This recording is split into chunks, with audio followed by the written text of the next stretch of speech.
it seems that the West Coast, whether it's Vancouver or Victoria, has suddenly become a hotbed of independent music. Probably personally more familiar with the Vancouver scene, but I'm sure there are bands in Victoria that we don't necessarily hear about in this part of Canada that we should know about. And who are some of those bands? Well, half of Frog Eyes is actually a really great band from Victoria called Chet. So this is our guitar player and the keyboard player. They're awesome. And Victoria's a small place. So they, just as we kind of swallowed up a bit of Chet, they swallowed up a band called Run Chico Run. Did these sound at all familiar? Yeah, they do sound familiar. Yeah, I mean, there's a lot of bands in Canada, right? And a lot of these bands in Victoria have definitely toured and played Toronto. Yeah. So you might be familiar with names. One band from Vancouver that we played with a couple months ago that I thought was great was called Apollo Ghosts. Really? Yeah, I don't know if you ever heard of them. No, I haven't. Yeah, I was almost dancing. Really? Yeah. Wow. Yeah, they just had a really... That's an endorsement. Yeah, right there. I was almost dancing. Yeah. Yeah. So there's tons, man. Yeah. There's tons of bands everywhere, right? Some through sheer luck. You hear of more, some you hear of less. Yeah.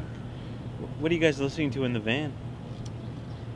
In the van, we have this torture machine. It's this little iPod thing, an iPod dock.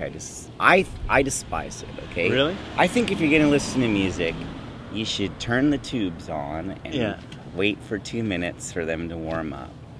And maybe you can have one refreshment there, but you should have a nice chair right in the middle of the $1,000 speakers, Wow. Well, I'm not saying this is what I have, but this is high end. Yeah, this is ideal. That's right? the way it should and be. Vinyl or compact disc? Vinyl, yeah. Only vinyl, only because I really like the idea of 20 minutes. Right. Because otherwise you start to lose interest and That's 2 Frog Eyes songs, or 2.5. Yeah, you can listen to 2.5 Frog Eyes songs without checking your Facebook or whatever, just sipping your whiskey and soda and enjoying the sounds. This is how I feel music should be listened to, not on one of these torture machines. Anyways. So we're on the torture machine. Well, he's got these Abner J records that are really beautiful. Really? You know these? He's like a kind of a 70s singer, like kind of blues singer. Really? But he's got lots of songs about cocaine addiction and Vietnam. But it's just beautiful. What a voice. It's so gorgeous. And often I find gorgeous voices don't belt out very interesting lyrics, and Abner J is totally the exception of that. I'll have to check that out. Yeah, it's neat. I really like Kraftwerk for driving. Yeah, any Kraftwerk. Because it feels like you're in like some kind of Knight Rider car, Yeah, that's good.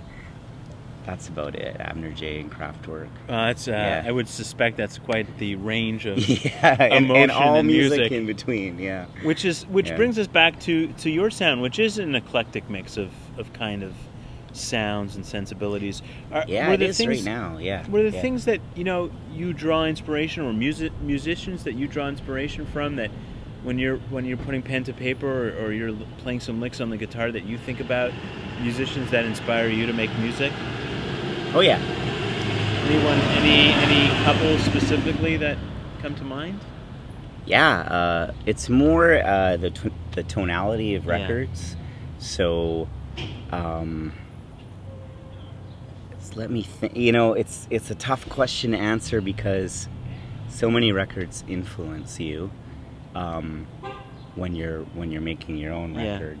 But I try not to be too influenced by actual chord changes and that kind of thing. More like I would love the kick drum to sound like this in this song.